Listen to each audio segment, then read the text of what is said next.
welcome. My name is Justin Cox. I've been writing on Medium for over a decade, um, and we're gonna have some fun today. To get started, the basis of this entire presentation is in this link, which is in the resources tab. It's a decade on Medium. And so you can bookmark that, check that out later. But we're going to kind of talk about my history on the platform and then again, give you plenty of time for questions. Um, let's go ahead and get started. I started on Medium in February of 2014, so a little more than 10 years ago. And a lot has obviously changed in that time, but it's been a really exciting and fun ride. The reality is that I actually started on Medium sometime in 2012 or 2013. I really don't remember. Back then, the Medium was a invite-only space, and I got an invitation, and like all kind of starting brand new social networks, the Medium was kind of small, and I didn't really like what I saw, and so I left. And I came back about a year later in early 2014, and have been writing on the platform ever since. Um, like a lot of new writers, when I first started, I did not see immediate growth. I did not see immediate responses to my writing, and so I was a little discouraged. I did have my very first Medium post kind of exploded about a month after I published it, and that kind of got me to stick around. If I were to kind of start again, I would know, hey, a month is like not really that long of a time. And I got kind of lucky at the beginning. And so I recognize that. And I know that, you got to put in the work a little bit. You've got to be able to withstand some of the slow times. But I did get a little lucky, and my first story was picked up by a Medium team member and promoted on the front page, and which was pretty exciting. And then people started reading and interacting with my writing. And so from there, I met a lot of really cool people on Medium. And as is the case with a lot of folks on Medium, there's a great community behind everything that happens. And so through responses and private notes, I started to form connections with other writers. And our goal was to help each other be better and to help each other write more, help each other, engage um, and improve our writing. And so through that, we started a publication. And so the Writing Cooperative, which some of you may know, is now Medium's largest publication dedicated to writing. We started that in October of 2014. So while I've been on the platform for a decade, the publication is almost to its decade mark. And really the goal was to form it to help each other kind of grow. We were using a loophole in Medium's technology at the time, in private notes and articles that were in draft form could be seen and commented on by anybody in the publication, and so we used the publication really as a framework to engage with each other's writing, which was a lot of fun, and definitely helped form and forge additional connections with other writers from around the world. And honestly, that's one of the most exciting things about writing on Medium is the connections that are made around the world. And so everybody that's been chiming in and saying hello from where you're at, it's clear that there are people from all over the place. And some of you who are in Europe, good evening. I know that it's getting late over there. And so again, that's one of the really exciting parts about writing on Medium that I've experienced is this connection from all over the place. And so it's 8:36 p.m. in France. So Gabriel, thank you for chiming in. And so over the last decade, I've grown with the platform. I have uh, grown my writing. I have you know uh, I've improved my writing. I hope the publication went from a kind of experiment in connection to a full-fledged publication that is publishing 3 to 5 articles daily um, on writing topics to help other writers grow and improve. And so I could go into all kinds of detail about that journey of a decade and things that I have learned along the way. But I do want to remind you that if you have questions, please put them into the box, and I'm going to try and get to as many of them as I can. So don't be afraid to fill up that box here with questions. And so in the last decade, I have experienced periods of growth um, that at sometimes were astronomical. And so I talk about it in the article, but in 2017, I've been on the platform at that point for 3 years. I grew from 1,200 followers to almost 5,000, which again, the platform is not what it was today. And so that kind of growth was just crazy in that time period. Now I'm over 107,000 followers, which is really kind of insane for me to think about because uh, in the reality, the numbers don't mean a lot to me, but they do tell me that, hey, there are people out there that are interested in what I have to say and want to hear or want to read what I'm writing about, which to me is really exciting because, as I have said over and over in my various writings, I write to engage with other folks. And so this Medium Day that Medium has put together now for 2 years running is really exciting because I do get to engage with the audience, and that's really why I write is to be able to talk to people from all over the place. And I am smart enough to know that my opinion is not the only opinion. And I learn from everybody who responds and says hello and shares their thoughts as well. And that's what I really enjoy about the platform is being able to engage at that level and communicate and hopefully help each other grow as not just writers, but as people as well. So that is really, really exciting. So around 2017, Medium launched a subscription program. And so the what is now kind of the Medium membership was born in those early days where Medium would start paying writers. The partnership program was kind of born in those early days, um, and as somebody who's been on the platform for a very long time, I've been invited to many Medium beta programs throughout the years. And my response to all of them is let's see what happens and let's try it out. Let's learn. And the worst that can happen is Medium decides, hey, this beta doesn't work. We're going to move to another idea, which happens. But that always makes everything else stronger. And so I was one of the first people into what is now the partner program as part of the beta, and I didn't really at that point in my writing life did not know what the concept of writing for money even looked like, what that would even be kind of what that would mean to me, and so I just continued to write the things that I liked to write, which were my own kind of thoughts and stories about my life and kind of randomness.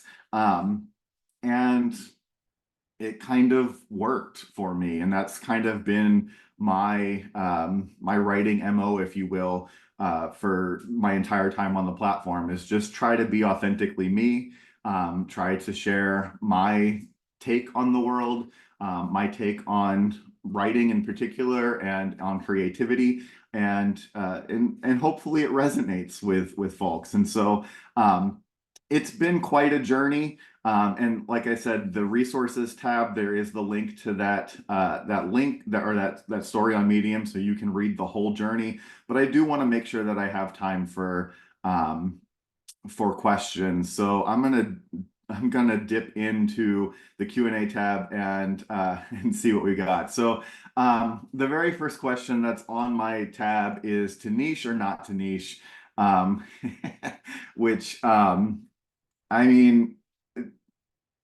I don't. I mean, I guess you could say that I do because I write about writing, or my niche is creativity. But to niche or not to niche, I my answer to that is just be you. Write what's interesting to you.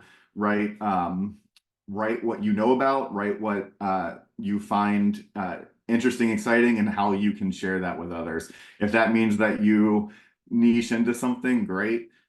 For me, I don't like to say that I have a niche because I don't want to be pigeonholed. When I've tried to write on a singular topic in the past, I get bored. And so maybe you can. I can't. And so I don't think there's a right answer to that question. Two questions from Gabriel. What is or was your favorite feature on Medium? Um, Um, I've had a lot of favorite features over the years, and they just kind of keep growing. I obviously do enjoy getting paid for my writing. Not that, I make a living or anything on Medium. I don't make a lot of money, but a few $100s each month is not a bad thing at all.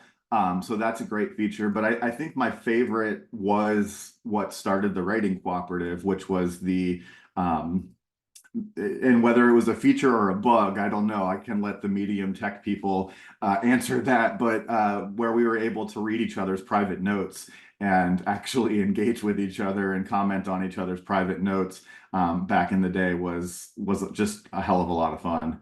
Um, do you think that today is easiest to grow on the platform than it was 5 or 10 years ago? I think it's easier today to grow than it was, just because the medium feed is better. There's actual human curators that are helping to boost quality writing. And so I think that there's more advantages today that did not exist 5 or 10 years ago.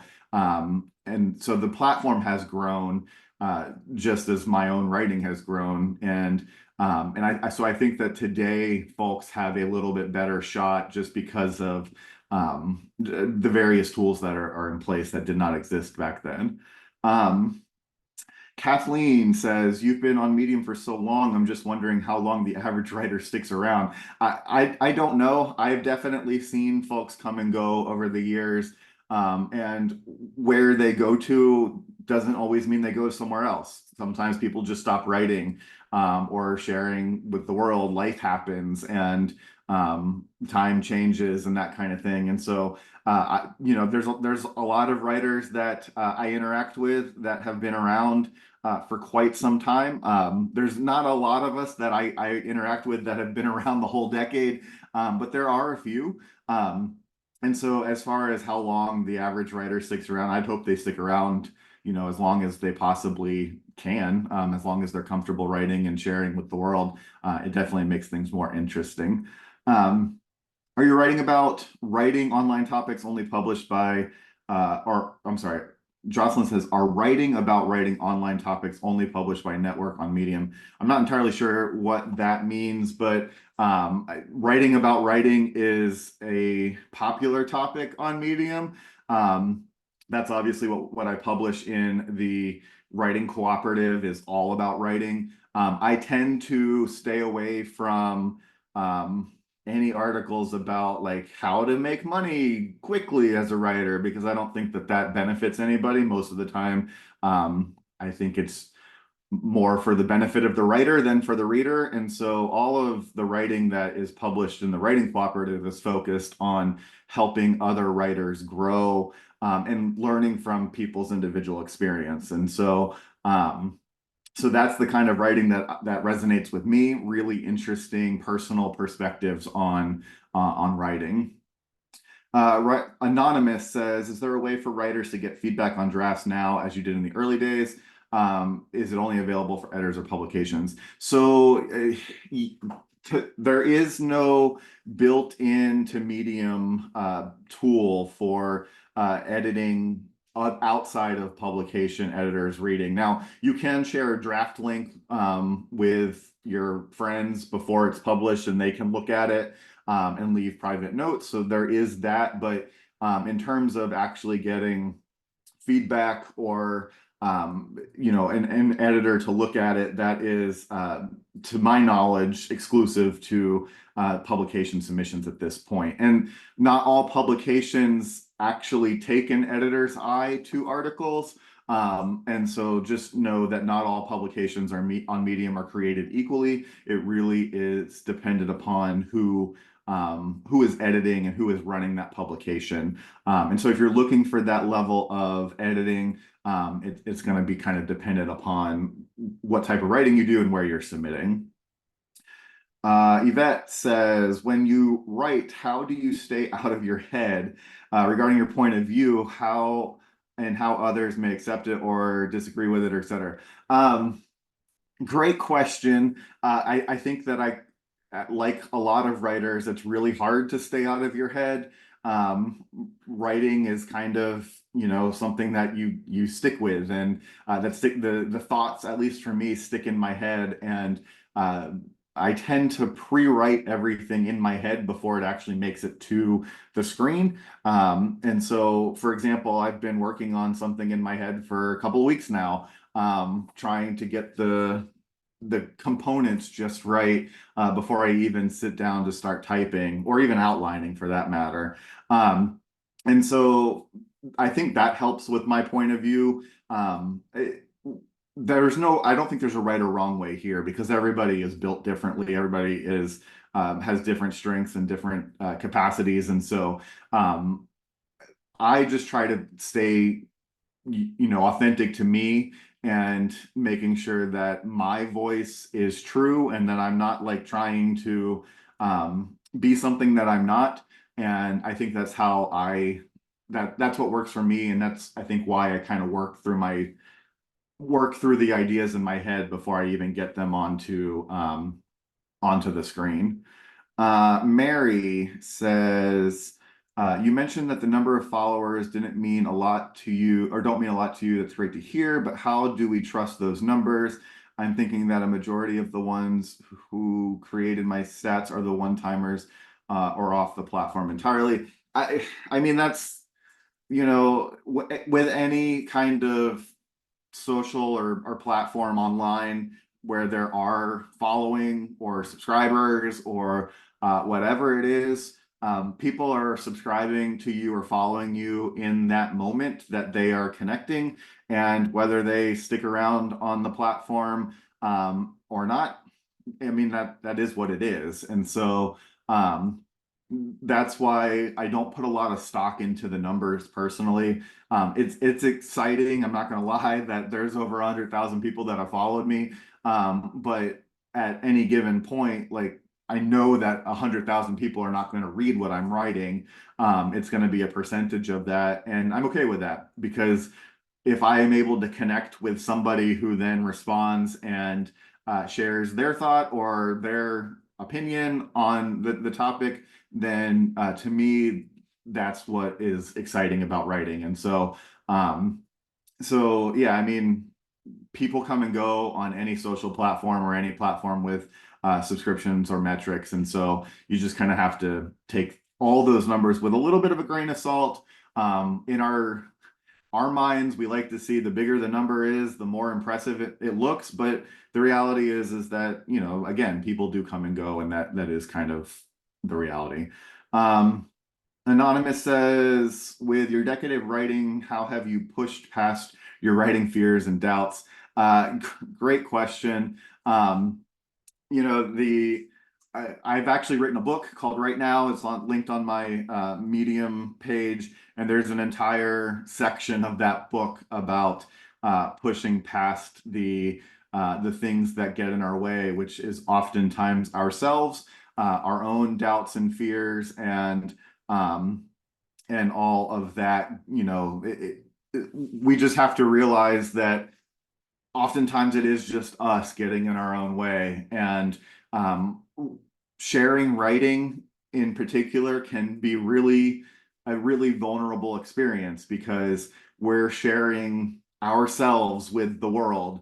And that can be really hard for a lot of folks. But if you are interested in writing, then my best advice is hit publish and see what happens. And so I would not still be here after a decade if I had given in to the fear of the early days and wondering what might have happened. That kind of I'm not getting response after 30 days, so maybe I'm going to leave this platform. Part of that was that fear talking that, hey, like is this resonating with anybody? Is anybody actually seeing this? But I pushed past that and now I don't really have a lot of fear when I hit publish. I kind of know myself a little bit better and know that when I am what kind of responses that I typically will get. I kind of know that as I'm writing the piece now, but that only comes with growth and time and experience. And so for anybody facing those fears and doubts, I would say, hit publish and see what happens. Um, Colleen says, "Do you think Medium will be around for a long time?" I hope so. It's been around for a decade, which in internet world is a long freaking time. And I hope that it sticks around for another decade or more, or for forever if possible. What's great about Medium is that it gives writers a easy place to start building their audience and really finding their voice. And so, as I just mentioned, not being afraid to hit publish, um, Medium is a great place to experiment and to write on all different topics and different niches, going back to what we were talking about at the beginning, and finding what is fun to write and finding what kind of resonates with your own personal tone and experience. And Medium is a great place to do that. And if you can make a few dollars along the way with the partner program, then it's even better. And so um, I hope Medium sticks around for as long as it possibly can. It's got a fantastic team behind it of people who really care about writing and about writers, and I hope that it continues to succeed. Um, Mary asks, "What I'm looking forward to with Medium is seeing you on here in 2034 is 2 decades." So that goes into the exact same question that we just answered. I would love to do a 2 decades on Medium in 2034. That seems like so long away from right now, but that would be a lot of fun, and I'm sure there's a lot more that I can learn and we can all learn together in that next decade. Lori says, "How do you maintain a touch of humor in your serious topics?" That is so cool. Well, thank you, Lori. I appreciate that. Um, Honestly, that's just kind of that's the tone that I want to have. I want to not be super serious. In my day job world, I work with nonprofits, and one of our company kind of core values is that we take our work seriously, but we don't take ourselves seriously, and that kind of is how I've always approached my writing. Is that I want the product to be really good, but I know that at the end of the day, like I'm just this guy who couldn't really spell as a kid growing up, and that being that authentic person is really what's important in my writing. And so I try to make sure that I don't come across as super serious at all times. There are some topics that I think lend to being more serious than others, but blending that humor in is just part of not taking myself too seriously, quite honestly. Christopher says, "What is the best writing advice you've ever received and still use?" Geez, that is a hard question to answer. Did I mention that I published like 3 to 5 articles a day for the last decade on the writing cooperative? And so that is a lot of writing advice that I have filtered through. But one of the most fun things that I've kind of done, and this was kind of on a whim, was I just started interviewing authors, and um, I have this column called Right Now, which I just kind of thought like, hey, let's see what happens, and enter and send some emails to my favorite writers and see if see if they respond. And um, the very first one that I published back in 2009, and I'm pulling it up right now, was with Andy Weir, who wrote The Martian, um, and sorry, I'm rambling because I'm looking up the quote. But he he said, and when I asked about writer's block, he said that his main problem isn't writer's block, it's writer's lazy ass work avoidance. And sitting down and actually doing the work is hard and sometimes requires a huge amount of effort.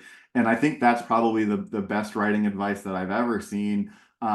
Is that what he said in that answer, is that like sometimes you just have to sit down and do the work. And it's really, really easy to avoid writing. I as somebody who has been writing on this platform for a decade and writing period for almost 20 years, it's really easy to avoid it. But sometimes you just got to sit down and do it, and hit that publish and see what happens. And so that is just, probably the best advice that I've ever had. We only have 3 minutes left, which is crazy. I'm going to keep answering questions, and when the time runs out, I will copy them all down and I'll put them into a Medium post. And so I just wanted to let you know that I see that time is quickly running out, and I apologize for that. But let's see here. I am an experienced writer, and my writing cooperative submissions were rejected without correction or understanding. So, yes, unfortunately, that does happen. I get so many submissions um, every week, so many submissions, and sometimes I don't have the time to be able to fully respond to every single one with what's going on. I will say that I have incredibly detailed submission requirements that I hope everybody reads. And just know that because of the volume, I'm not always able to leave detailed notes on every single submission. The That's just the reality of it, and so I apologize for that. But yeah, the submission rules are there, and so I've got time for one more question. I'm going to fit it in this last minute. Is Medium primarily for writing essays or for all types, including narrative? Medium is a home for all types of writing, and so whatever you write, there's a place for it on Medium. And I think that's probably the best place to end this session. So thank you. I'm going to stick on this for just a moment while I capture down all of the questions from the Q&A and the chat. But I do hope you guys enjoy the rest of Medium Day and all the great sessions that are out there. Thank you to all of you for showing up. Thank you to the Medium team for putting on another amazing event. And so thank you all.